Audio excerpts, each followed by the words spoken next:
very happy to be hosting this second Seifert video conference. For those of you who may not know, Zbigniew Seifert was a jazz violinist. He actually started on saxophone and switched to violin. He played with Thomas Stanko's first important quintet in the late 60s and early 70s. After that, he began a solo career, a very interesting solo career, never really with a fixed band for any length of time, but a lot of very interesting original music. And he was an outstanding instrumentalist, outstanding virtuoso, very interesting composer as well. And very sadly, he died in 1979 at the age of 32 from cancer. But thanks to the Seifert Foundation, they are helping to keep his legacy alive. And one of the ways that they're doing this is through the Zbigniew Seifert International Violin Competition, which is now in its 4th year. And obviously because of the COVID-19 pandemic, it's not being held in Poland with the international participants traveling to it from all around the world. Alive. This year, one of the ways that they're doing this. Oh, there's a bit of a sound delay here, I think. Okay, we'll plow on. So anyway, I'd just like to ask the 3 musicians with us today to introduce themselves. Omer, I'll start with you, please. Can you tell us a little bit about yourself and where you are?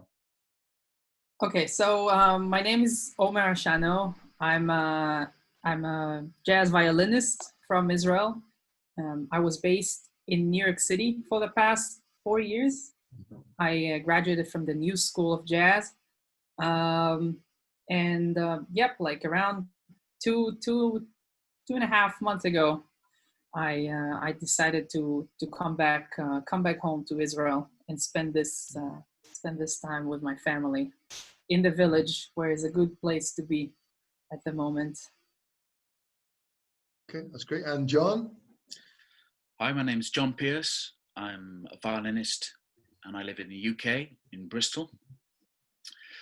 I've been working professionally as a jazz violinist really for the last 13 years or so. I mean, still giving classical concerts and concertos and recitals, but mainly just playing in jazz clubs and just about surviving doing that. But I don't really have a choice. I love it too much to not do really.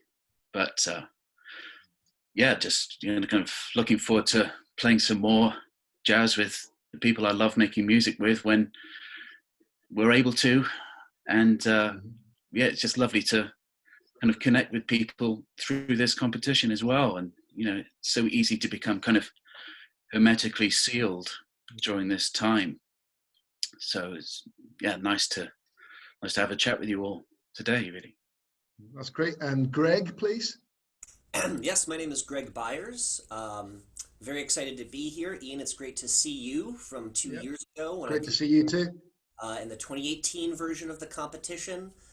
So for those of you that didn't find out about me then, I'm a cellist and a bassist. I live in Minneapolis, Minnesota, here in the United States. Very briefly, I attended music school at University of Miami, Florida. And I'm from Rochester, New York, so kind of hopped around the States for a while, playing in all sorts of different styles, but my love has always been jazz and improvisation on bowed string instruments. And I hear you, John. For me, it's the same thing. I do whatever random recording session, or I love teaching, I love education, but that stuff, so I get to play jazz, and so I get to make the music that I'm passionate about. So it's a great honor to be here again. It's a great honor to be a part of this. I can get into it more, but I will say one of the things I thoroughly enjoyed 2 years ago was simply hearing the competitors, meeting them, and the fact that we can't have a jam session just sucks. That was one of my favorite things. We would just get together and jam, So I am very sad about that, but I'm still very excited to be part of this. So. Okay. Greg, if I may, I'll get straight to the questions. I have some very nice questions for you guys. But I think it would be remiss if I didn't ask you about what's going on in Minneapolis at the moment. We all know the story, but what I'd like to ask you for are some positive thoughts. What have you seen of positive news that is happening in Minneapolis now, or that has come out of after the death of George Floyd?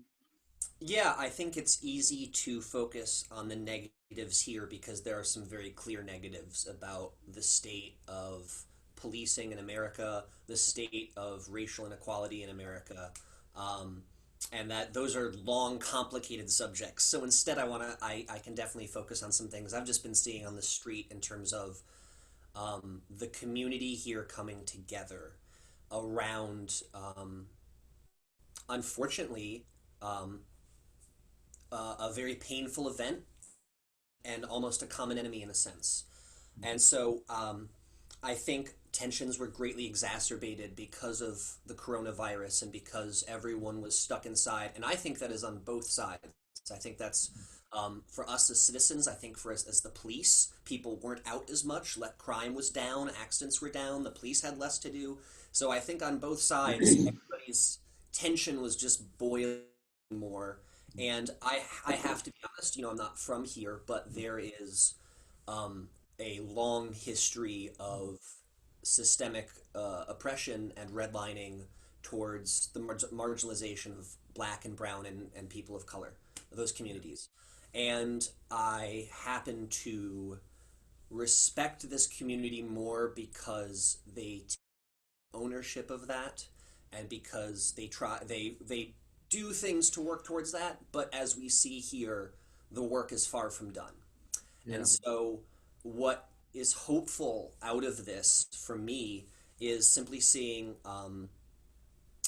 just the amount of people, regardless of gender or race or religion or sexual orientation or education or income or any of these things, but just I think I've just been listening to a lot of stuff, been trying to listen to a lot of my friends of color, really trying to listen. And I feel like the positive sign here is that it's when that feeling of there must be equality for all people, when that feeling is engendered in every single person in the society, regardless of what you look like, right? I think that's when we start to see change. And at least here in Minneapolis, everyone's been out on the streets. Everyone, not everyone. The vast majority of people feel like something very, very wrong has happened over and over and over again. And so I think that's the only way you see change, is when it just, when it gets to a point, people just won't take it anymore. And so the positive thing is I think we've hit that boiling point. That's very, very well said. Here in the north of Ireland, in Belfast on Wednesday, there was a demonstration in the centre of the town, an anti-racism demonstration, and across the UK today, that in London and Cardiff and Sheffield and Leicester and other cities, there are demonstrations again today, anti-racism demonstrations. So I feel like there's a little bit of a change in the air, and I hope this is something which gathers serious momentum. I think that's the real thing, that we're just going to have to be patient, and it's very hard to do that. But if you are familiar with the LA riots over the Rodney King trial in '92, I was listening to something, and they said those riots were not over the arrest of the officer. It was over the lack of a conviction. And so I am concerned about what will happen in the judicial process, and if that is not what people expect, what will result. Yeah. But I think the real challenge is that these communities have tried peaceful protest for decades, and we're still here. And so I think that's why you see this level of outrage. But I am just very much hoping that actual real change that is you know, in the law, is in, you know, a fundamental right for these people. I hope those, you know, for people of color, I hope that changes. And for me, and I'm very curious about, you know, the other musicians here. I know the only way I've been able to cope is by understanding that number one, I can use my voice and my platform to support Black voices and Black artists and Black lives. And number two, that I can't freak out about solving this, but instead I have to do what I can in my sphere of influence and be positive and respectful to the people that I see every day. And that's the only way I stay sane. I can't take care of everybody, but when, you know, I mean, like I was saying, when I talk to my friends of color, I just start there and listen. And that's how I've been handling it. Okay, great. Thanks very much for that, Greg. Would anybody like to jump in here at this point to add anything, or should we move to the questions? Well, I think John? a positive direction is needed, and we can but hope that there will be an eventual positive change in so many different areas. Something that's become apparent to me, having the luxury really of silence, a silence that I've never known. Having just a heightened awareness of the natural world and the way that that's been responding to that silence as well. And, you know, the climate and that looming danger is something as well that's been on my mind and on so many other people's minds. Just the general direction needs to be reassessed, I think. And this is a unique time for that kind of contemplation and deep thinking about what we're doing and how we're doing it. And I mean, it's so hard to predict the future, but actively speaking about these things and, you know, raising our collective voice is vital. Yeah, thanks very much for that, John. Well said. Omer, would you like to say anything? Hopefully, you know, like you said, Ian, hopefully this time the protests that already have gained momentum much more than any other previous protests, I think. The fact that it becomes such an international event, hopefully that would bring upon the necessary change and will make the voice, will make the cry loud enough to actually see some changes. Obviously, these are changes that take years to manifest, and it's a deep change of the system that needs to be happening in the United States, but not only in the United States, in many other countries. The country I come from as well, where we have a very apparent problem of systemic racism. These are voices that need to be heard, and hopefully would bring upon will put us on a path towards change and towards improvement of people's lives. Thank you very much, Omer. I think you're absolutely right. I don't think there's any country that doesn't have some kind of problem related to racism. I mean, where I am in the north of Ireland, we have a serious problem of sectarianism, and it's just as ugly. For me, it's the same thing.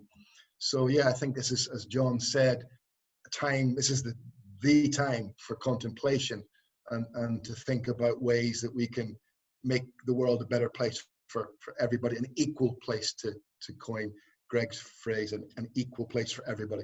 Guys, thanks very much for that. I think that was a worthwhile discussion. Let's go to happier things, and this is the Seifert Competition. And we have quite a few questions for you guys.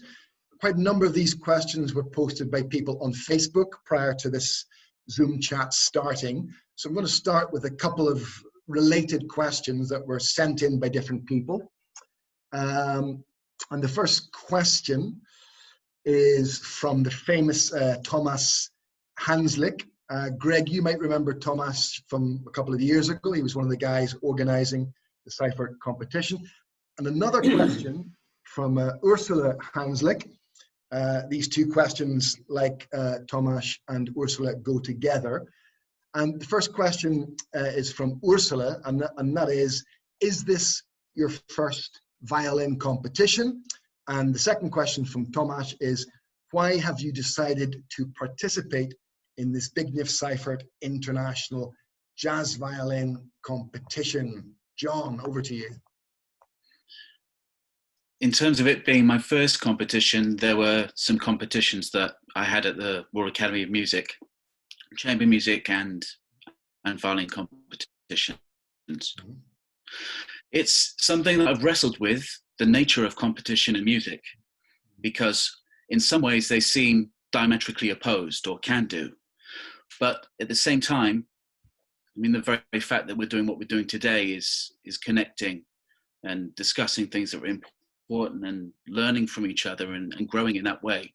So if it's an opportunity for growth and improvement and all of those things, and that's got to be a great thing in itself, really. In terms of why I decided to enter, a friend had recommended it to me, and I had a look, and it felt like the right time to do it. And obviously I couldn't have predicted what was going to happen in terms of the virus and the way it's impacted all of our lives. But especially at the moment, in terms of having a focus, it's so hard. It's been so hard over the last few weeks, before I knew that the competition was still going on, because every single one of my gigs is gone, all gone. And I can already say that it's been of great benefit to have a focal point and have some things to think about. What am I going to be working on? What am I going to be playing? Things that I want to develop in my own playing. So it's already been a fantastic motivating element, really, in my musical life. That's great. Thank you for that. Omer, same two questions for you. Well, the only kind of musical competition I participated in the past, I mean, it was applying for a grant. It's the America Israel Cultural Foundation, and I've won a grant from that foundation in 2014. So that resembled some sort of competition, I guess, because we had auditions, we had to perform in front of a jury, and several people were elected to receive the grant. That's the only experience that I have in the field. I do have a history of classical education on the violin, but I never went on to participate in any violin competition.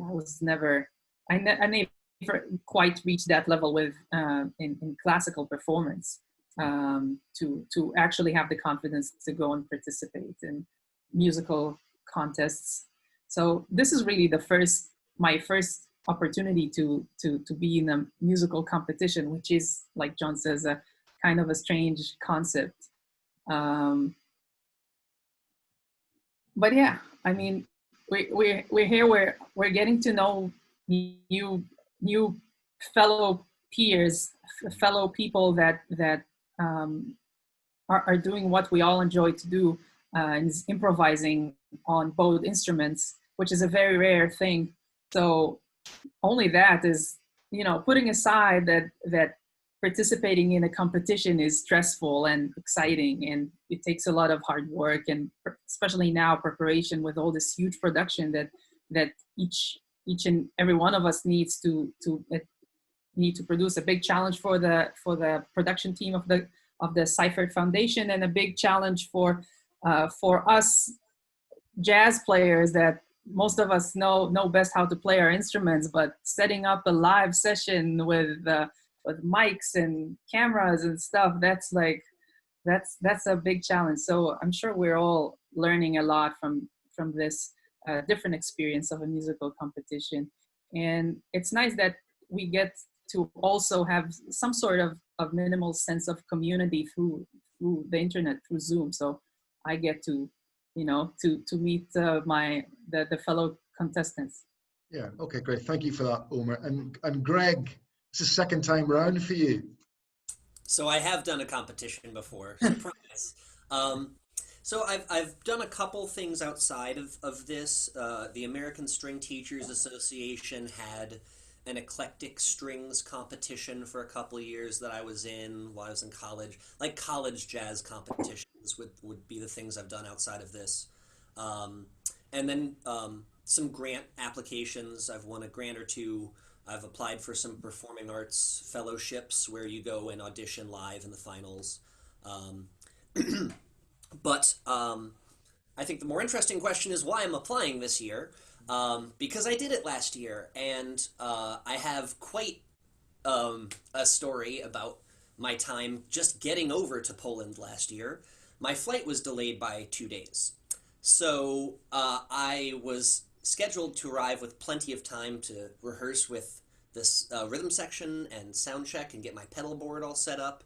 And then, yeah, they took my cello and they didn't take me. So yeah, that was interesting. So that really made me feel frazzled when I arrived, like less than 24 hours before I had to play. And then I had technical difficulties with power transformers and my pedal board and yada, yada, yada. What I'm trying to say is I don't feel like I was able to give 100% 2 years ago. And I don't blame anybody for that. It's just simply what transpired. But sometimes the universe works in mysterious ways. And here we are. So I actually was not going to apply until about a day or two, and Aneta, who helps run the Seifert competition, actually messaged me and encouraged me to apply. And I was like, okay, I didn't even know this was still on. I didn't know this was happening still. Okay, sure. And so for me, one was simply just the invitation of like, hey, we really appreciated having you here, and would you consider this again? That meant a lot. And then part of it was just simply that experience, and I don't know if you want to ask me more about that later, but like I said, simply being around the competitors, being in Poland. I'd never really visited Poland at all before. So, and then not just the winners, but everybody that was there. It was so unique. Like we're talking about, this is such a rare field of bowed string improvisers. And so I wasn't sure, sometimes in the classical world, violinists can like bump heads or whatever. And everyone was so nice.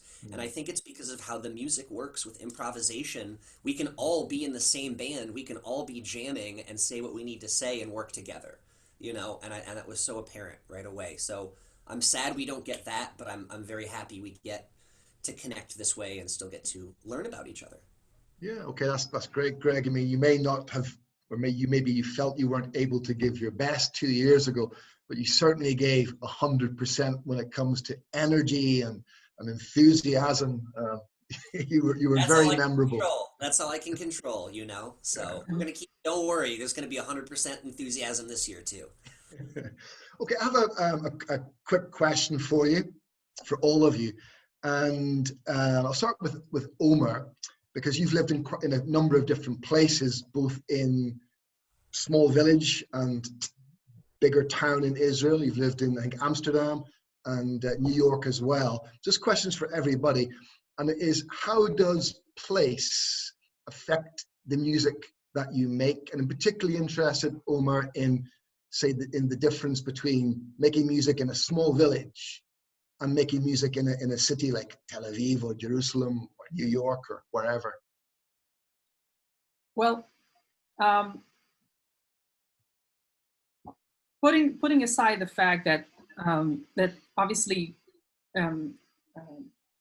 being in a large city enables enables much more musical opportunities and much more musical growth because you have people to collaborate with, which I don't really have here in the village.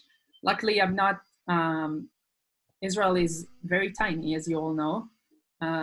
So still living in the village, I'm still like 30, 40 minutes drive from Tel Aviv, which in American standards is basically a suburb, but we don't call it a suburb. It's like a different place, but it's very small. So I'm lucky in that term that I was never really too isolated. So even living in the village, I could go on the weekends. I could go to Tel Aviv, for example, or Jerusalem and watch live shows and play with people. And I also started my studies in Tel Aviv.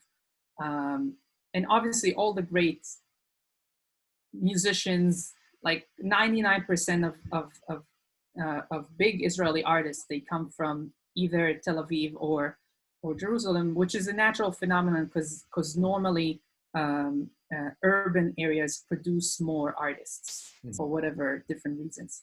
But putting that aside, I feel like the best benefit I had from living in different places is living different cultures, and more importantly, living different languages and speaking different languages.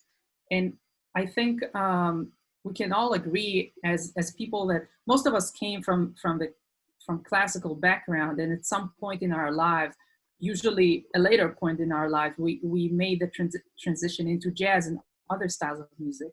And we can all agree that, especially in the jazz school and jazz education, we learn jazz as a new language. It's musical style is a language, is a different language, and learning jazz is like coming from classical background is like learning a foreign language. And I think that the fact that I had the experience, for example, by the way, I have no idea how you know that I live in Amsterdam. It's probably written somewhere in my biography, I guess. But I wasn't reading your mind. I mean, I don't recall I said that in the biography I submitted to Seifert Foundation, but it's great. So I actually spoke fluent Dutch when I was a kid, between 2 to 4 years old. My family lived in Amsterdam for like 2-3 years, and I spoke fluent Dutch, and I forgot everything, which sucks. But I do think that that it leaves a mark in your brain when you learn several different languages that have different grammatical structures, especially speaking Hebrew and speaking Dutch, which come from completely different linguistic roots. So I really think that unconsciously it gives you tools to learn better and know how to approach learning new styles of music, because you already have experience approaching and learning new languages. So that's been a real, like, I'm very grateful for the fact that I spoke Dutch when I was younger, that I learned Hebrew, and I learned English in school, and I had the opportunity of living in the United States and basically living in a different language again, which is also very, very mind-opening and very, it expands your consciousness, I think, when you start living in a different language. Yeah, thank you for that, Omer. John, same question to you. You can say anything that's on your mind, doesn't have to be specific to the question, but about place and making music. Do you have anything to add to that? Absolutely. I do believe we are more than the product of our environment, but environments influence us massively. And especially when it comes to playing jazz, who we make music with is hugely impactful. If you're playing with someone who really listens, who's able to support what you're doing and engage in a conversation with you without being intrusive, then you really have a chance to start developing from a musical perspective. if you're playing with somebody who has real energy and invigorates your own playing, then that in itself is a gift. So who we're around and who we get a chance to play with is huge. It's massive. And it, for me anyway, I've been so lucky in southwest of England, you know, to have had the experience of, you know, working with people who are so much more experienced. And that's been a tremendous gift to me. In terms of Omer's point about languages, slightly different kind of topic, but I love languages too. So I studied French and German, and different languages, as you're saying, you know, have kind of different trends. And when I think of German, it's very logical. There are less exceptions to the rule, as in French, for example, and it does help broaden your mind, and you're utilizing different parts of your mind.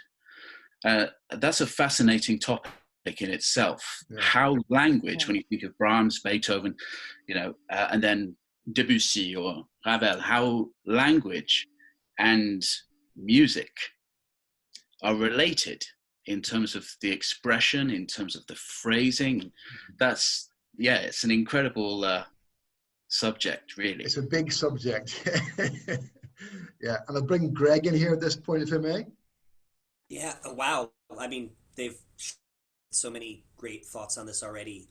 You better have some yourself, huh? I'll improvise. So I am very lucky that I've had some opportunities to move around the United States, and the United States is a very diverse country, and so I Rochester, New York, which had quite a music scene because of the Eastman School of Music. So I was very lucky to sort of experience that. Moved down to Miami, Florida, where my father's side of my family is from, and Miami obviously is a whole melting pot of Latin American cultures. And then I moved to LA, which is a whole different melting pot of cultures. And now I live here in Minnesota, which is about as different as you can get from LA or Miami. And I think one of the things that's so important from all of that, at least in my music, is that perspective that we're talking about, perspective that you get when you immerse yourself in other people's culture and you realize that there's more than one way to live, and there's more than one like music, and there's more than one language. And I think when, especially with jazz, and for me, you know, all the music I've heard over my lifetime, because I improvise, can feed back into what I create spontaneously. And so having that experience to not just listen to salsa music, but to be in a salsa band and to play with like some real like legendary salsa musicians and learn like, okay, this sounded good and this didn't sound good because that's not authentic. Don't do that anymore, you know? Or when I was at my University of Miami, I got to work with a marimba legend named Ney Rosario. And Ney Rosario told me several things about playing like bass on like a samba or a bossa nova and how it's supposed to feel. And so all those things, when you were able to make connection with somebody like that and experience that perspective, I think it completely broadens your own understanding of the world, and it helps you. I think it helps with the stuff we were talking about at the beginning of this call, to help see other people's perspectives and realize that they are just as equal as yours, and that you know you can take all these inspirations from all these sources and put them in there. But I completely agree. In every city I've lived in, my creativity has felt very different because of the people I'm around, the musicians I'm around, the society, you know, all that stuff. Okay, great. 3 great answers, guys. Thank you very much. I'd like to move on now, if I may, to one of the questions that was sent in via Facebook. This is a very interesting question from Alexandra Krinska, who studies jazz at the Frédéric Chopin University of Music in Poland. And Alexandra asks, how different is the music you create compared to the music you listen to? Omer? Is there a division? At this point, I would say there is. I have countless of musical aspirations and projects I imagine in my head that are far from being executed at the moment. The range of my compositions right now is very much centered around jazz or more contemporary jazz, and since I was young, I've been listening to every kind of music. It's really hard. I had my pop, my rock, my metal periods. I had my African music, and I still do have my African music periods, and Indian music, Romanian music. I'm like, I really enjoy music, and very much folkloric music. I enjoy it a lot from whatever culture it comes. So I mean, if you really check out my daily playlist or my weekly playlist and compare it to the music I create, I think you would find a lot of differences. Mm-hmm. But obviously, I'm very influenced and listen a lot to artists that create music, mm-hmm. which I guess is similar to the music that I'm creating and the music that I'm influenced by. I know that you have studied the sitar. It's another fact that I have no idea how it got to. I'm reading your mind, and the tabla, yes? Yes, that's true. Okay, so what I'd like to ask you is, has studying the sitar influenced the way you play violin? Yes, most definitely. In what way? It's not really necessarily the experience with the sitar as much as it's the experience with Indian music and the concept of ragas and learning about the methods and approach that they have to improvisation, which it's in general I think it's a huge gift for someone to learn improvisation and methods of improvisations in different medias, in different forms, in different cultures, because they're being approached so differently. Like in Arabic music, the concept of maqam, which is kind of similar to raga, but they all have such different approaches and concepts of how you need to improvise, and different boundaries that you can improvise within, and just immersing myself in Indian music for several years through the tabla, learning about Indian rhythms and how they learn Indian rhythms, and through playing sitar and learning about the raga and learning about how do you improvise over raga. In jazz, we have a lot of freedom compared to these styles of music, where they have much more structured ways of how you need to build your improvised solo. For us, it's just like, here's a scale, do whatever you want with it. Yeah. In Indian music or maqam as well, you can't just play any notes you want at any given time. And this is it's such a different way of thinking about improvisation, and limiting yourself is always a great tool of growing, because you learn how to reach the fullest of your musical potential within the boundaries that are being set for you. Okay, that's a great answer. I'm going to jump in here, Omer, just let the others have a word here on this. Yes. Thanks, that's a great answer. John, same question to you. The music you listen to, is it very different from the music you create yourself? Perhaps not so much. I've been through different periods in my life where I've listened so intensively to things. So there was a time when I would wake up every morning and watch a video cassette tape of David Oistrakh. That went on for a very, very long time. My dad especially was hugely impactful in terms of introducing me to different things. So he'd buy me a Frank Zappa disc, said, right, have a listen to that. He bought me my first Charlie Parker CD, which did literally change my life. And that was so important. I think it is very important to be enriched by as much good music as you possibly can be, because jazz is, in its very nature, a synthesis of different styles. When I think about how it came about, you had the African influence, you had the influence from the Creole musicians in the orchestral pits, you had all kinds of different elements, bluegrass, folk, coming in and integrating and feeding into entire genres. So for me, I've been enjoying focusing primarily on playing the standards that I love, and swinging kind of jazz is something that I guess you could say I'm kind of more traditional in some respects in terms of what I like. So one of my favorite drummers ever is a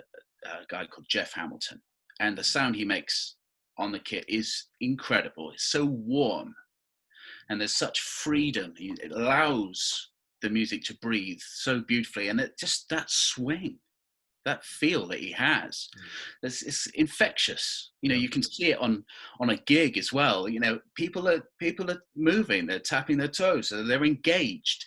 And there's the jazz that I love, you know, particularly at the moment and over the last few years, has been the kind of jazz that does make you want to kind of engage, you know, in that kind of way.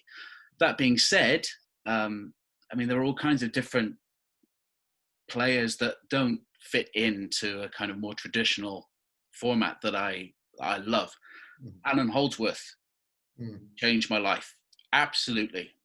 A friend bought me a copy of the 16 Men of Tain, and I could not believe what I was listening to. It was incredible. And to the point where I didn't get through the entire album on the first listening, because I kept going back. So I listened to track one, I listened to it again, I listened to it again.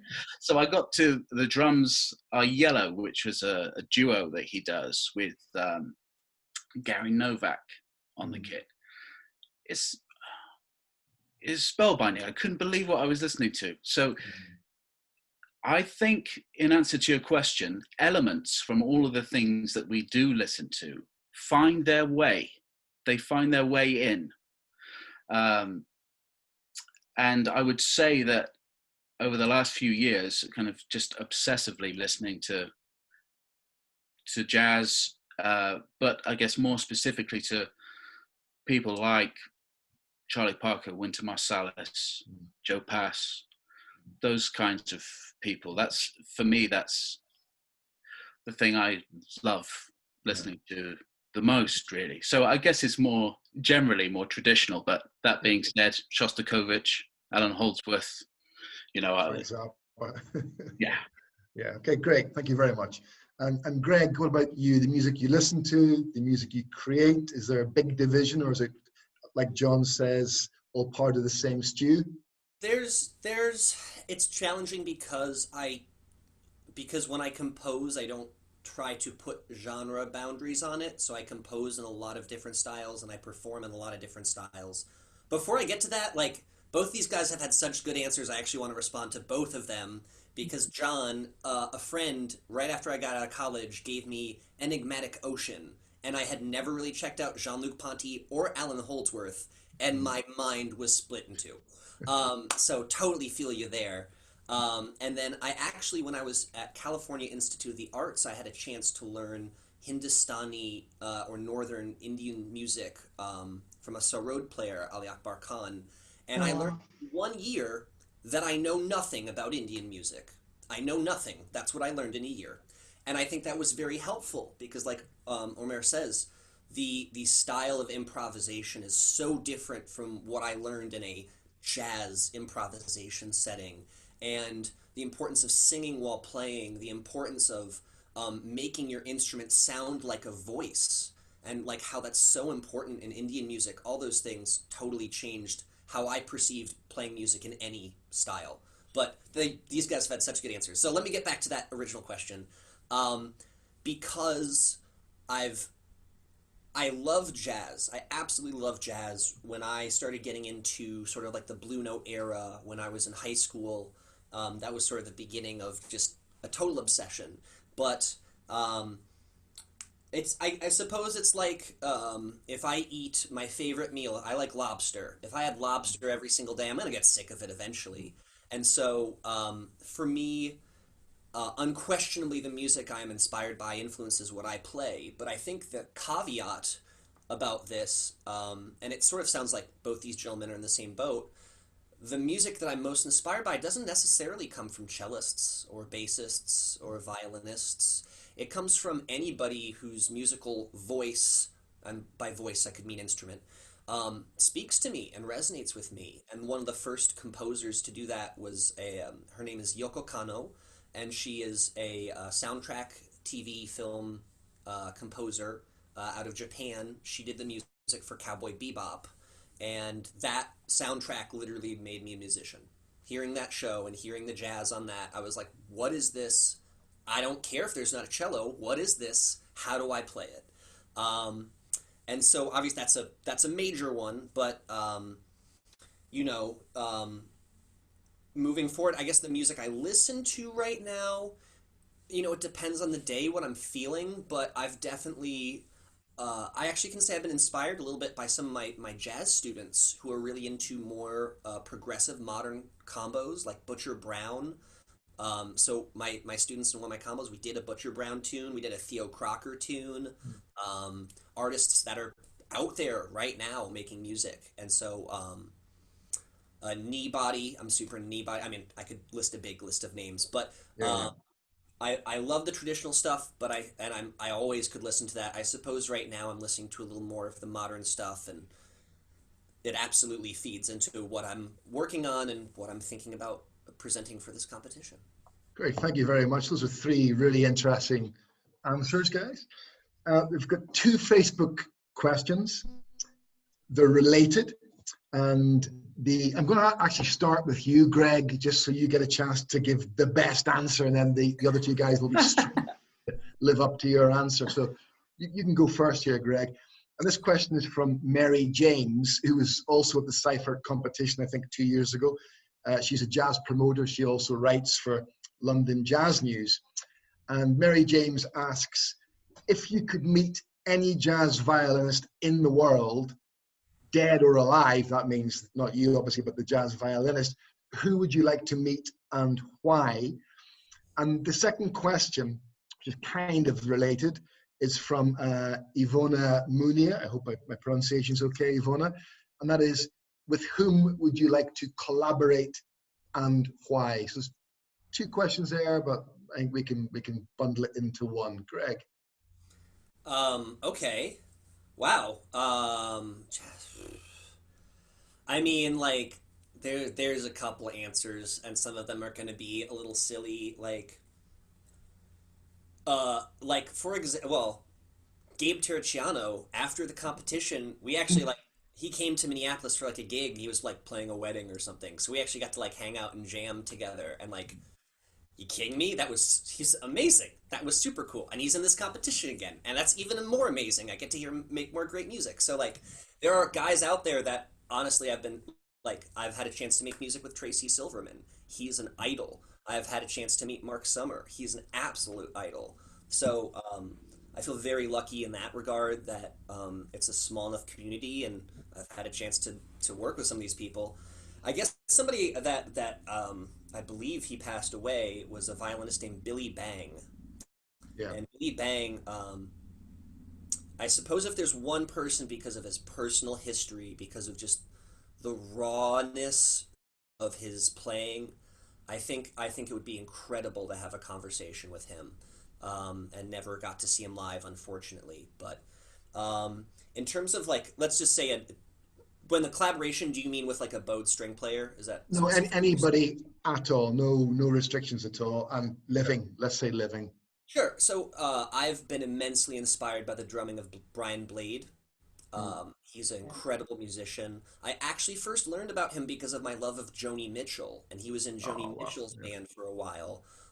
And so he was just on this DVD from the '90s, and I was like, it's like, who is this guy? And he's like, what? He plays with Wayne Shorter? Like, what? Yeah. And then he did his Mama Rosa album, singing and playing guitar, and I was like, this guy's on like this level too? What? So that's he's definitely on my bucket list of, Okay. when I have my unlimited funds for my album.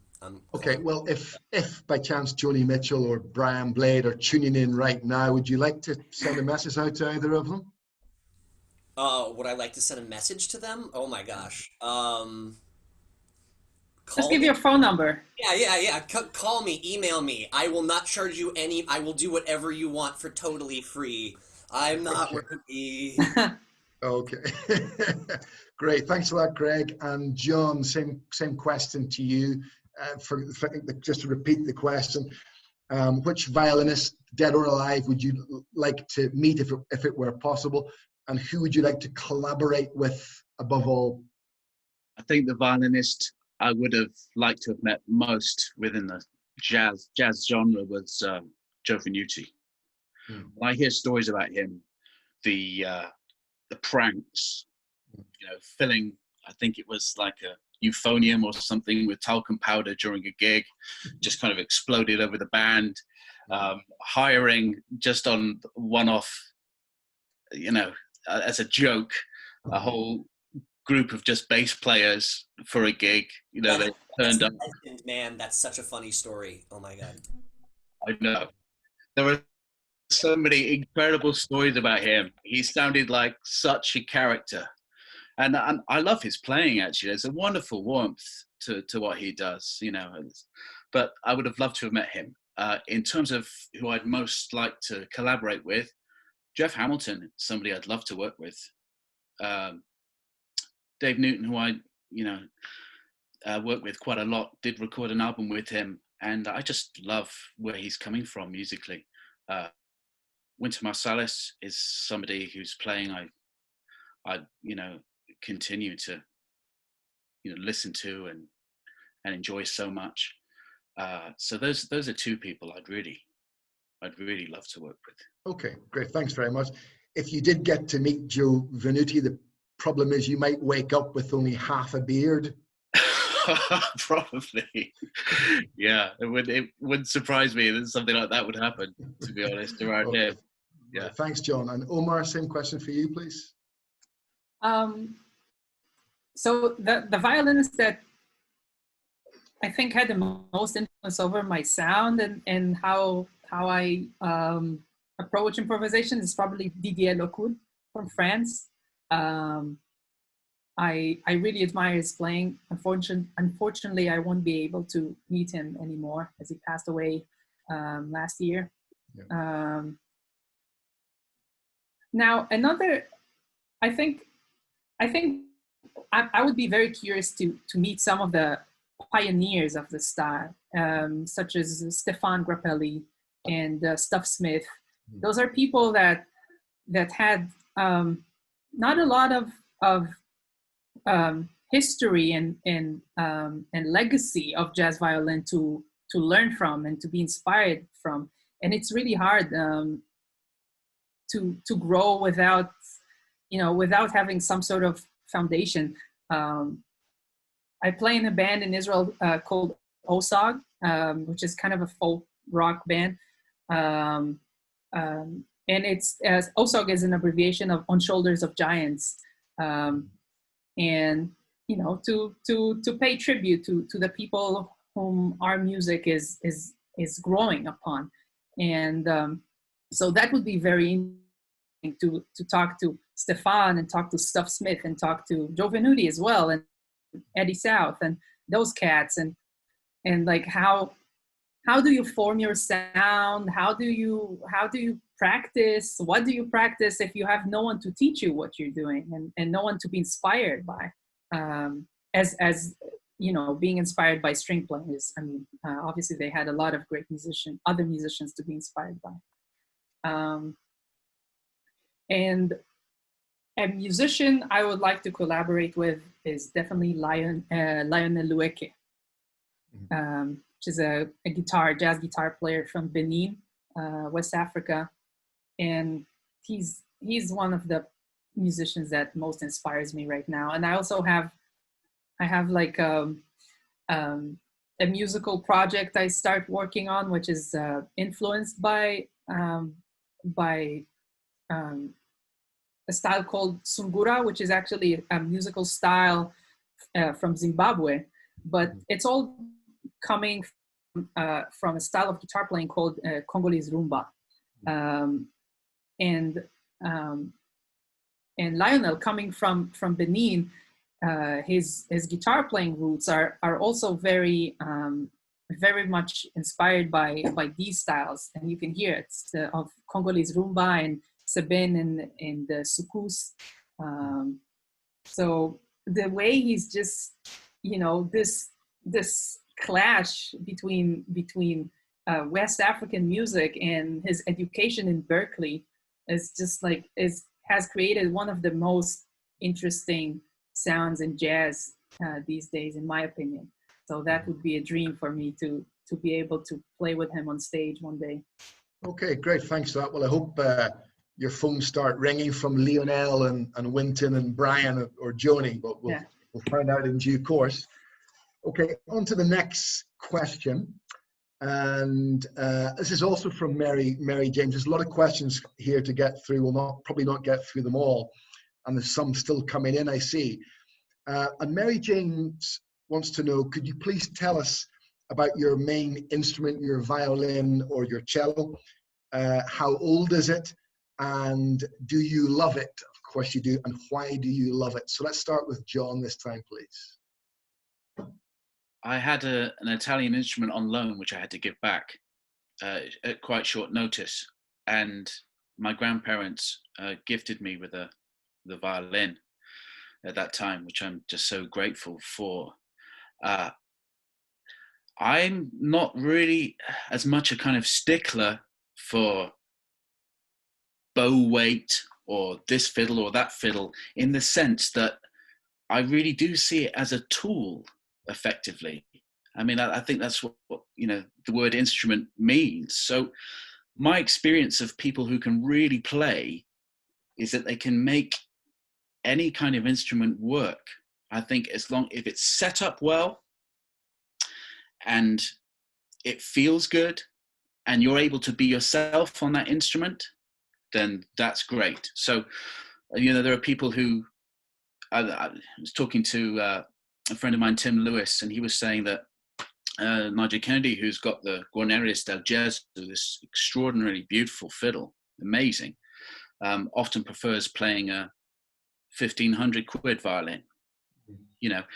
Jim Mullin, one of my favorite guitarists, he plays just a standard aria, but he makes it work for him, and it sings. So I guess we're all different, and violins are like human beings. That sometimes you'll play an instrument and it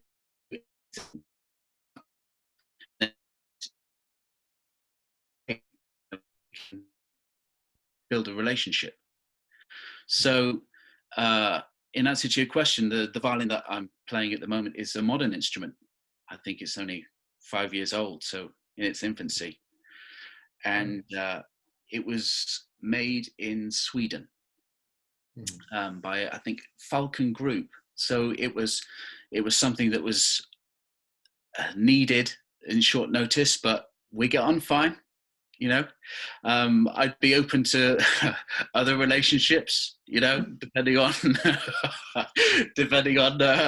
how we connected, who I might meet along the way, but we're getting on okay. And the bow as well. People forget just how important that is, or can be, because that's where the sound comes from. No matter what's happening in the left hand, that's where you speak. So that's an important consideration. So my bow, made by a wonderful bow maker who's unfortunately now retired, called John Stagg, and that's what I'm playing at the moment. Great, thank you very much, John. Greg, same question, please. So I'm going to start just with that comment that if great musicians can make any instrument sound good, because there's a famous story that I heard about, I believe it was Bill Evans' birthday party, and all these pianists were there playing this piano and whatever, and then Bill Evans sits down, and the story goes, the piano just sounded different. And so I do believe there is absolutely something to be said about, like, when you've worked on that touch, when you've cultivated that touch on a string or on a key, like, you can make a lot of things sound pretty darn good. But I will say, as you can see the bass guitar back there, as somebody that's sort of dabbled in some other instruments that do not rely so heavily on their acoustic properties, I will say that violins, and more specifically violas and cellos, if they have bad acoustics, it is a much steeper hill to climb as opposed to a bad piano where you're just still gonna plunk out a note, and there you go. So that being said, I play several different types of instruments and will over the course of this competition, so I'll talk about a couple different things.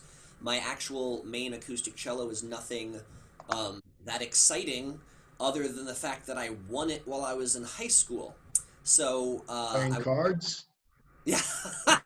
Yeah, it was a game of poker, and no. So the American String Teachers Association partners with Potter Violins to give away, I'm not sure if they're still doing this, but when I was coming out of high school, they were giving away professional or just higher quality instruments to students that wanted to pursue a music career but didn't necessarily have the funds to drop a ton of money on an instrument. And so I was very fortunate to get that cello from Rudolf Deutsch, and I still have it, and I still play it, and it's something that it does not have a large monetary value on paper, but it is my cello. She's my baby, and her name is Brown Sugar, in case you were wondering. So we have a great relationship, and so I don't need to see anybody else. I love my cello. So, but I have another cello too, but I have electric cello, a 5-string NS. And so I guess what I would say about that briefly is having the extra string, having it so I can stand and be portable and move around, all that stuff makes it almost like as vast a difference between upright bass and bass guitar, between my acoustic cello and my electric cello. So both of those are really important because I think they handle very differently, they play differently, they sound differently. And then finally, I am sponsored by Coda Bow. I ended up getting one of their bows last year, and has been the most life-changing thing. I'm not just saying that because I'm sponsored by them. Their cello bow, it feels great, it plays great, and I put it through the ringer, and I don't mean to like drop it when I'm playing outside on the street, but sometimes it gets dropped and it's still fine, and that's really important to me.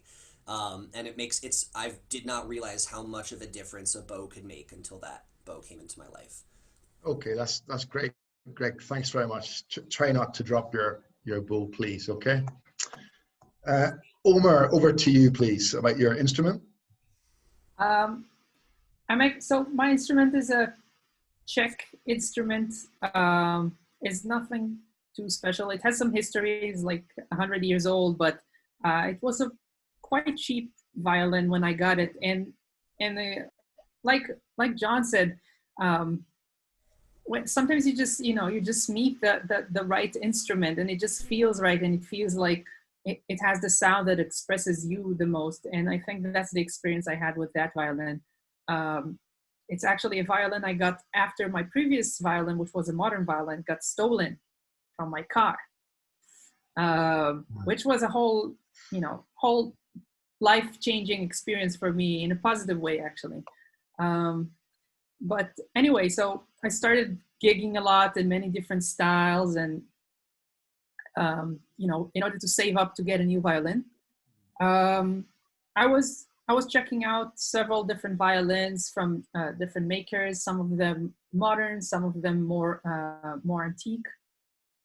Eventually, I just found this guy on the Israeli website equivalent to Craigslist, I guess. You have Craigslist in the UK, right?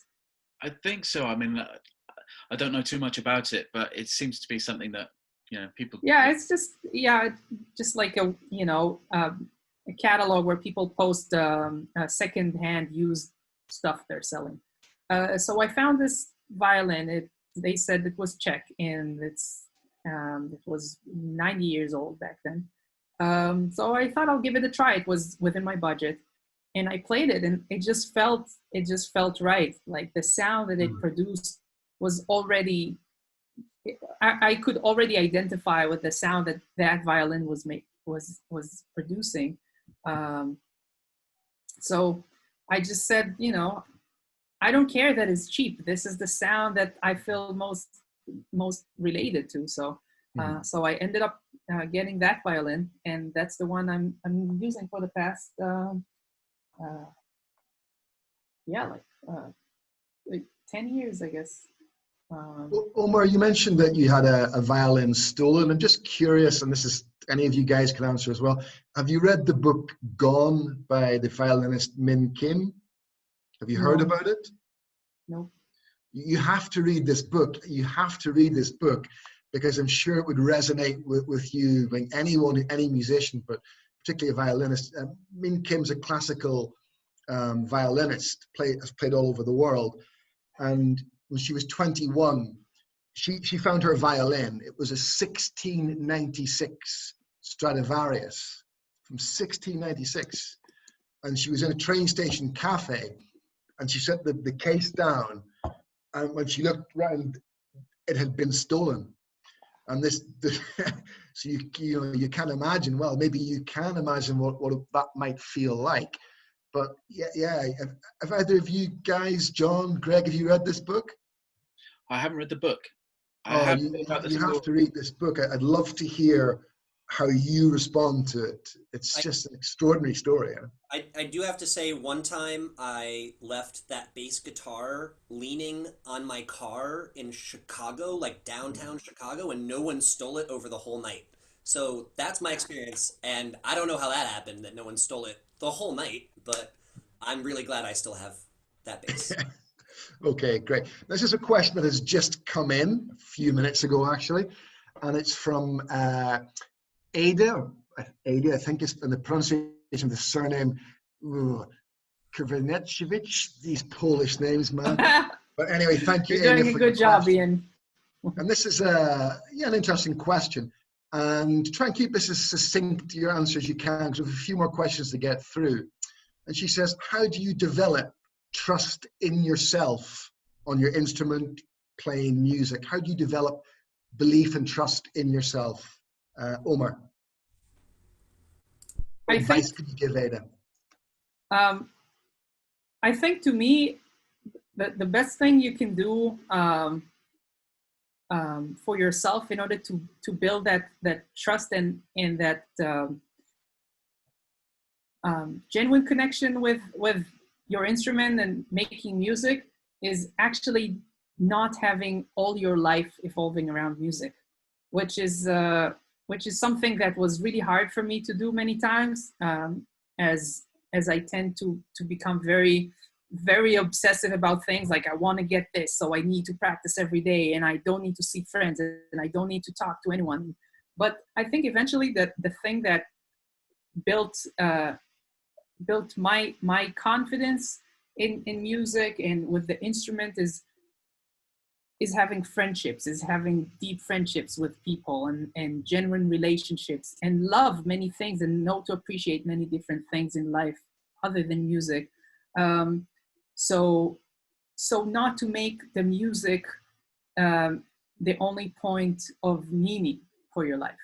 Because if music is the whole meaning of your life, then I think it's gonna get stressful when you perform it and when you. Okay. Yeah, John, I'll just jump. That's a good answer. An interesting answer, Omer. I'd like to jump in if I may. John, what would you like to add to that? What advice would you give to Ada? I think we all find our own way. And when I think of teaching and what it means to teach, you're guiding someone. You cannot do the work for them. And there is no greater teacher than life. I've been through periods in my performing life when I've been riddled really with a kind of crippling anxiety And what happens is our state of being and how we play are directly related. If you're tight within, your sound will be tight. For me, familiarity does breed confidence, in that if I feel like I'm in shape and I'm working hard, then I've got a foundation that I can trust. And the stronger that foundation is, the more pressure you can put on it, and it can cope. But the mind is a funny thing. So I guess I think we've all had experiences where we've been performing something that we might not know as well, and there's a kind of liberating aspect to that. And that, okay, I'll just let it happen, a kind of abandon, and it happens. So a lot of it has to do with our state of being, really. The trust can be built through hard work. I don't think there are any shortcuts. Yeah. But I think there has to be that period where you let go. It's like loving. Some people, that kind of possessive kind of love, I love you so much. And that in itself is to the detriment of the music, because you have to let it go. I don't have any children, but for parents too, that has to happen in order for that child to be the person that they can be and fulfill their potential. So you do all the work and all the hard work, and then you let go and roll the dice, really.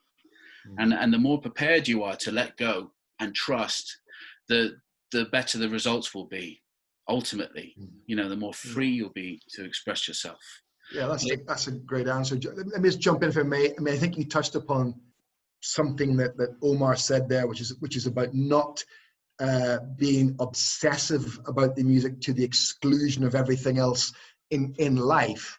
I think you both agree on that to some degree, and also this idea that there's no alternative to hard work. I just wonder, Greg, if you've anything to add to that, or any personal view on this? Yeah, for sure.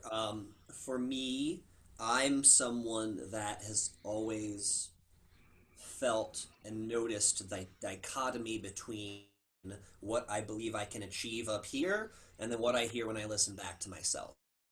So I think what I have had to really work on is to not be too critical and to realize that at the end of the day, I'm human. And a certain way, it's sort of like I had to develop this skill of like not caring in live performance. And it's not that I don't care. It's that I care too much in live performance. And I would find myself getting inside my head, like we're talking about, and like shutting down, not being in the moment, not creating spontaneously, because I'm in my mind, I'm in the past reliving a mistake or something. And so I had to really get to a point where it was like, you know what? Yeah, we've put in the work before this concert. We've put in the work before this recording session or whatever. It's time to just be in the present and do it. And honestly, like what's made that much easier is failing a whole lot, failing an awful lot. One of the biggest things that helped with my trust was I performed with this musical act called Blowfly many years ago. And it was like a weird R&B thing, but the guy was like 70 years old and he was rapping vulgar. It's very wild. And then we had a tour in Germany opening for a punk rock band for like 15,000 people, but our drummer sucked and the rapper was unintelligible and a lot of other things. So we were a hot mess on stage. I got booed by 16,000 people. And that and not just booed, like things thrown at us. Thousands of people turn around and sat down, and I'm like, I come from a classical background, and I'm just like trying to play a funky bass line. These people are losing it, and I was like, I had a moment. I was like, this is the worst performance I'll ever have.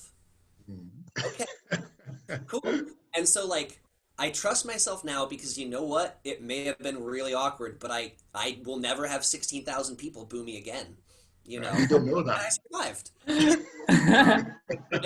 I think that those failures, if you can get off, pick yourself back up and realize that they did, like, look at what happened 2 years ago with me in the competition. Like, I think I did a lot of good things, but I'm not, like, proud of that. But here I am again because I want to show what I can do, and I truly believe I have a better offering to Seifert and the competition and to all you in general. So I picked myself back up, and here we are.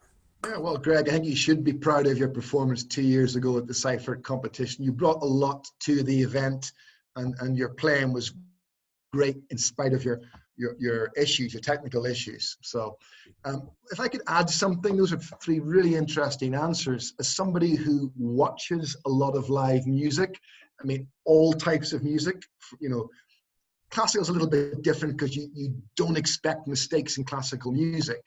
But let's say with jazz music or improvised music, from an audience member's perspective, one bum note here or there, or small mistakes is no big deal because everybody in the audience can relate to mistakes because we all make them every single day. It's the most human thing in the world to make mistakes and then to pick yourself up and carry on. So I hope Ada has got something to take away from those questions. This is a question from Aneta. I have to squeeze this in. She's the boss. So I'll have to squeeze this in of the Seifert competition. And it simply is, it's a difficult question, I think, to answer. What is your favorite record? Do you have a favorite record? Omer. Why do I have to start?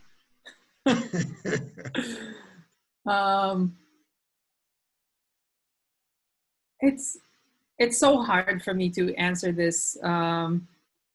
As I mentioned before, I was so influenced by so many very different styles of music that picking one favorite album, and I could maybe pick one favorite album in each of the styles and different artists that I've listened to, but definitely not like a single, it's a difficult question, yeah. Yeah. I would say though that, as I said before, I was very influenced by Didier Lockwood, and I think one of the albums that most influenced my playing, and one of the albums where I, just kept hearing over and over and over again for several years, was Didier's album Tribute to Stéphane Grappelli with Birelli Lagrin. Oh yeah. And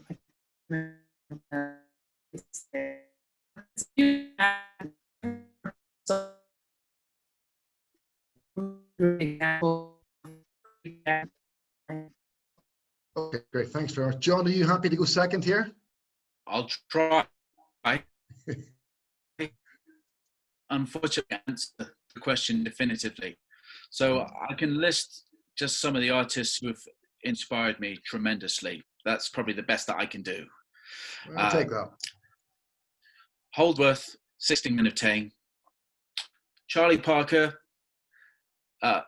Just Friends, the track from Parker with Strings. Coco, there's a live performance from Carnegie Hall. Those kinds of things. David Oistrakh, Sibelius Concerto. There's a video cassette that if you haven't seen, watch it. I mean, something that we can all be inspired by is how free people can be. That's the great thing about looking up to some of these artists. You see what's possible. And, when the sound is breathing and there's this tremendous warmth, that really inspires me. Glenn Goldberg Variations came to mind, probably the 56, actually. Yeah, the 56. But there are people like Michel Petrucciani, Keith Jarrett, Standards Live. Incredible. Absolutely incredible. He's been a huge inspiration to me. So it's so hard to get. It's hard. Let's see how hard it is for Greg here. Oh, I had the luxury of thinking about it. So, well, I got three answers because, like these guys are saying, it's so hard to narrow it down. But I only have one album hanging on my wall, and that is Larry Young's Unity. And so the reason that's important for me, number one, Joe Henderson is one of my favorite improvisers on any instrument. Number two, Elvin Jones is one of my top 5 drummers ever. Number three, and probably this is really number one, Larry Young in terms of what he was doing on the organ, was one of my biggest inspirations for what I wanted to do on the cello.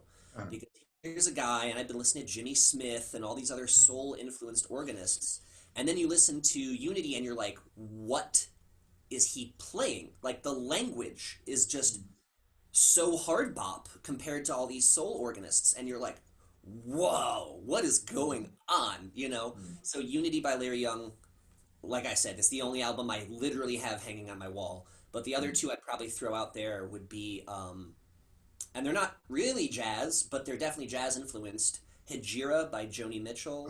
Jaco Pastorius is on a couple tracks on that. It's just stunning. And then the other one, Voodoo by D'Angelo. With Pino Palladino and Questlove and Charlie Hunter and Roy Hargrove. Like, yo, those cats can play. And like, just what he was doing with production, what Questlove was doing with production.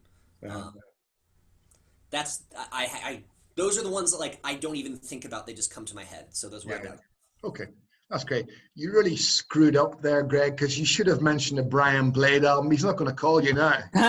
Oh, Mama Rosa.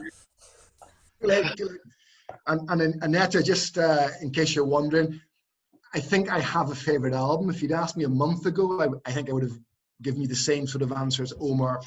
It's too difficult to say, but I actually think, having listened to it a lot recently, I think I do have a favorite album, and it's Talk Talk, Spirit of Eden, which I think is as big a masterpiece as Miles Davis' Kind of Blue. So there you go. And Annetta, you can let us know in time what your favorite album is. Okay. Where have we got? A couple more questions. And this is a Facebook question from Pavel Wozniak. And it's, what do you think about Robert Glasper and hip hop in jazz? And start with Greg. I mean, I'm the one that said in hip hop album or pseudo R&B hip hop album was in my top 3, so I figured I'd start. I got to see Robert Glasper live a couple times when I was at University of Miami, and I think the direction that he is taking jazz is what jazz is all about. Jazz has always been taking popular music and making it more complex, more interesting, more musical, more engaging. And so why shouldn't an artist take the music that he grew up with and was inspired by and meld that into what jazz is, which to me is all about bringing your personal expression and creativity to the table. So I'm all for it. I think there's some super, super, super cool stuff that folks like him, and I mean, I was saying Butcher Brown is very much in that vein. Theo Crocker is very much in that vein. I'm super into it. I don't know. I'm trying to think. I don't think any of the songs I have planned for the competition are exactly in that vein, but it's something that, you know, I work with. My main drummer is an African-American musician who is heavily involved in his church, and so he's very much gospel rooted, and the energy that he brings live, like, it really stinks that I can't like have him here in my room playing when we do the competition, but it's palpable, and it is so just fiery. So yeah, 100% totally down. Okay, great. And John, how do you feel about hip hop and jazz, or indeed any other sort of genre or modern style of music fusing with jazz? Well, I think that fusing of styles is what we were touching upon earlier, where they feed in and they're synthesized then, and you know, I think it's good that the different elements are being incorporated. I mean, I've given reggae concerts, and it's been great fun, you know, and just being liberated to be able to say what I want to say in that kind of format too. I think it's all good. It's all good, really, and I think it's a positive thing that these elements are being incorporated. Actually, can it sometimes be overdone, or is there a balance to be had in all of it?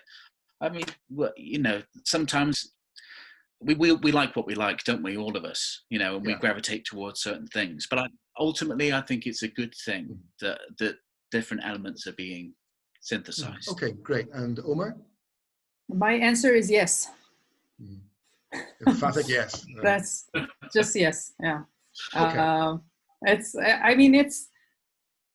Yeah. It's jazz. Is the nature of it is an infusion of several different, very different musical legacies, and we've seen that jazz is one of the fastest evolving genre of music. I think, like defining what's happening today as jazz and defining what happened in the 20s as the same musical genre is pretty difficult, but we still call it jazz. But I think that's only because we're living within the spectrum of the present. In 100 years, they might have very different different definitions, and they might be defined as very distinct genres. But yeah, anything, as long you're bringing we're all a melting pot, and it's just becoming a bigger and bigger melting pot, the world, and it's inevitable whether you like it or not. It's happening. Musical styles are being infused together, and that's the nature of humanity. And there will be people that enjoy it and that it inspires them. So it's a good thing, and I advocate for it.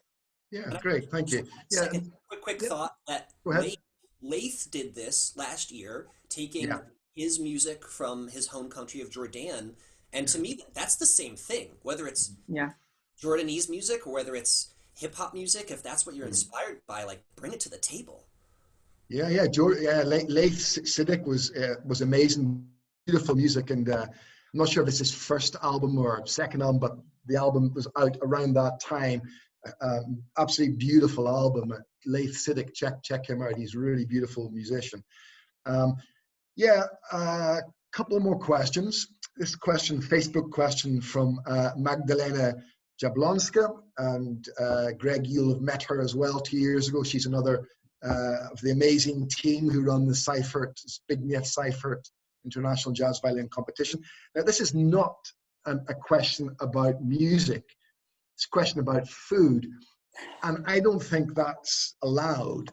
So I'm going to twist this question a little bit to bring in a musical element to this question with Magdalena's permission. And her question is about your favorite dish, but your favorite food, but I'm going to change this. So if you are using your instrument as a plate, obviously turn it the wrong way around, upside down, and what would be your favorite food to eat off your instrument as a musical angle? Omer. I think chips is kind of dry, right? So it wouldn't mess up the violin too much. So I guess chips. That's your favorite right? food, Like potato chips. I mean, it's not necessarily my favorite, but it wouldn't. You don't want to have like tomato sauce on your violin. That's going to be hard to take off. Let's imagine you're allowed to put some sort of cover between food and violin. But it has to be a musical question, you see. I think I really like sushi. I really like sushi since I was young, and being in New York now was such fun in that term, because it's really, you can really get good sushi in Israel.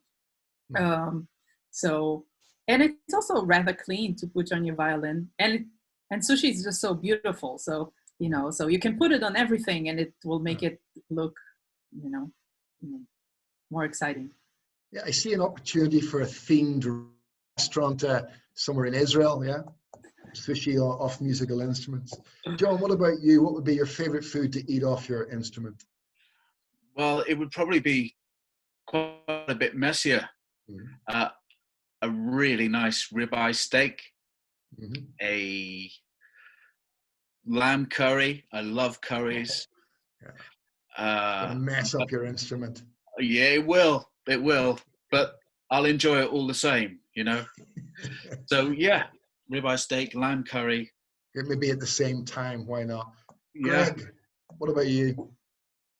Well, I guess as far as favorite food, I really like noodle dishes. So like whether that's more like fresh, sort of like Italian style, like fettuccine, or like more like a Thai thing, like a pad see ew or something like that.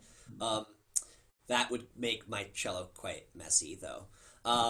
I did actually win a grant a couple of years ago to put on something called Acoustic Cuisine, which is where I partnered with a restaurant and we came up with a tasting menu, and then I composed pieces of music for Okay. each hors d'oeuvre so that the audience got to like hear the music that was inspired by the food and eat the food at the same time. And so that's actually something I'm like super into, combining food and music, whether or not that person knows that. There we go. Go Okay, check that great. online, acousticcuisine.co. You can see all that.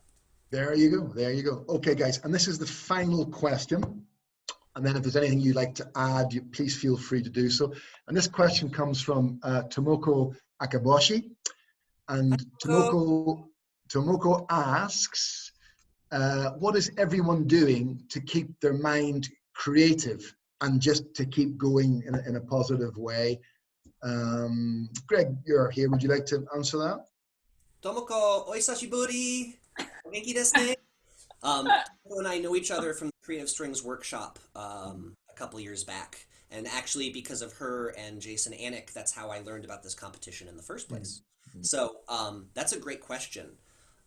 For me, as we talked about at the beginning of this, currently the environment that we are all in, but specifically here in Minneapolis, there's just a lot of unease. And so for me, one of the biggest things for creativity is creating space in myself to allow creativity to come to me. I kind of describe creativity as a river, and if you try to grab water from a river, ain't gonna work so well. That does not work. You have to let the water wash over you. And for me, a large part of that has been some of the things that these gentlemen have been talking about, having a life and living. And I've been trying to make sure I don't spend all day in front of my computer on Zooms and recording and whatever, but I'm getting outside and I'm creating that space so that when I do come um, back in here with my instruments, I'm fresh, I'm creative, I'm inspired, um, and I can be quiet and listen to whatever comes to me. Okay, great. Thank you very much indeed. And John? It is an especially difficult time, and I actually had some time away from the instrument that I'd never had before in my life when things started happening with the lockdown. Partly because I just had to have some time to process what was happening and reevaluate too where my music was going, what I wanted from it.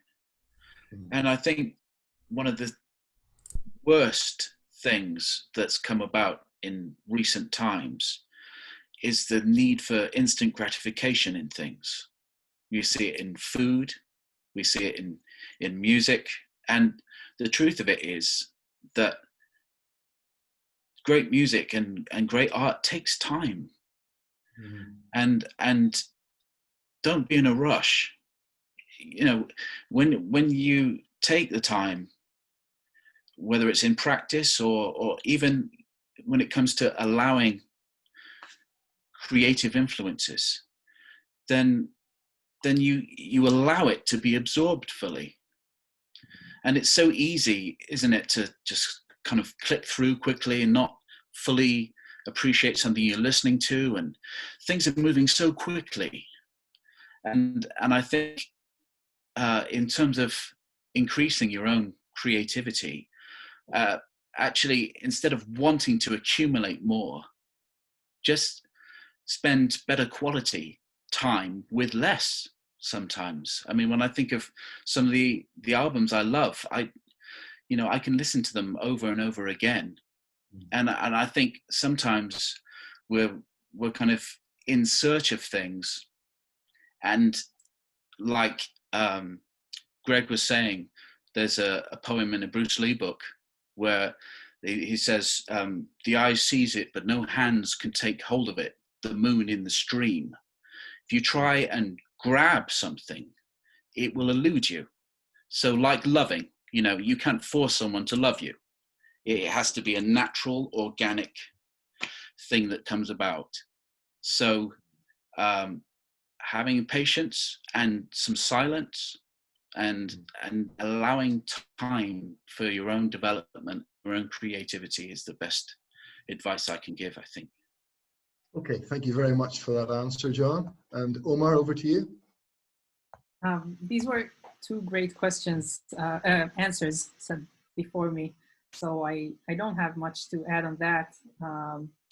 Like John is saying, I think I had the same experience, and a lot of other friends of mine and artists that I know have had similar experiences during this strange times, where you don't feel creative. You don't feel like you want to sit down and practice and create, and because there's so much happening, and we need to process that. Our brain needs to process whatever is happening, whatever we're feeling, and before that is fully processed, I don't think we can have enough peace to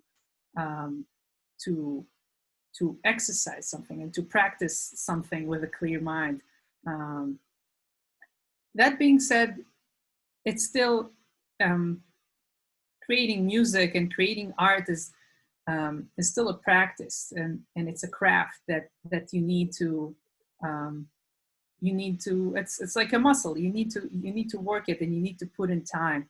So I would say just allocate time for music, if it's music that you're doing or whatever, any other type of art, but don't constrain yourself to a specific method of how to approach practice, but just give yourself 2 hours or an hour a day, whatever you feel comfortable with, and just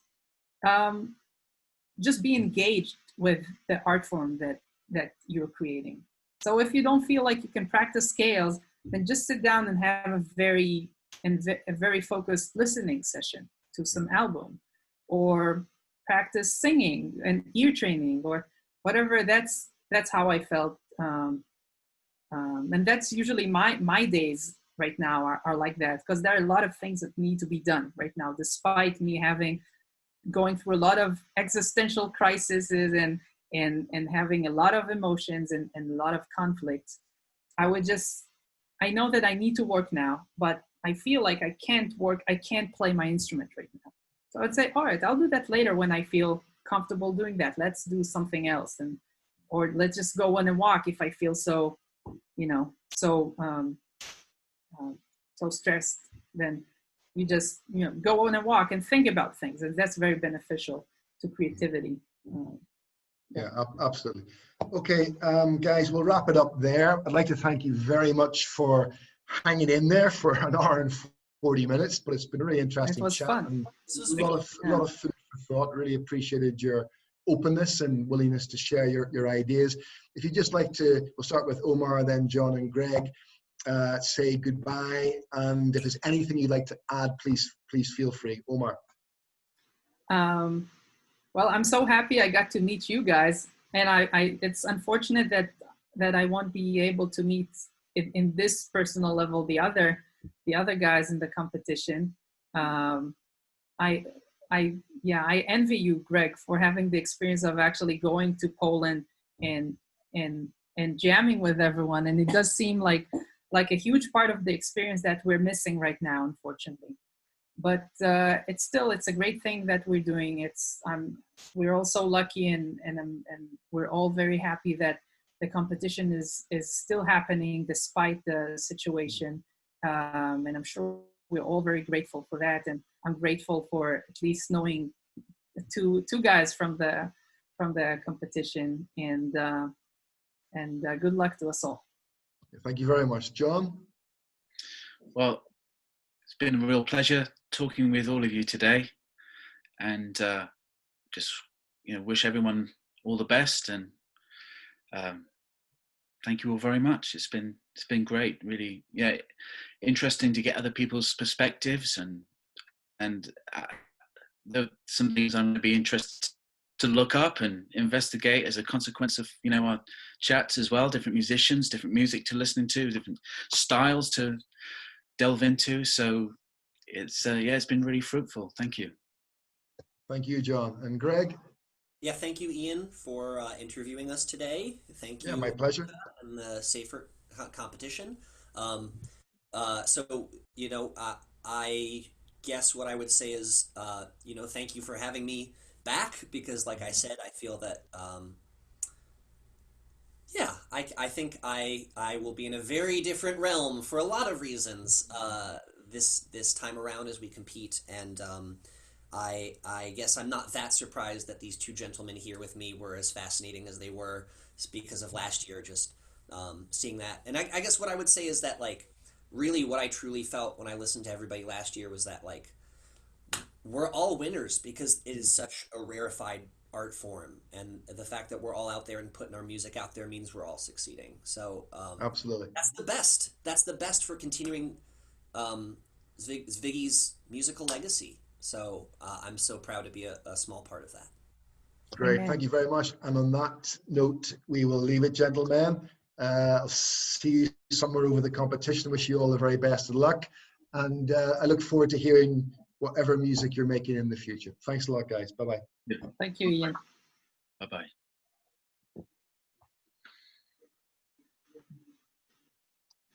Annetta. Yes, Are you there? that was so brilliant. Thank you so much. Thank you, Aneta.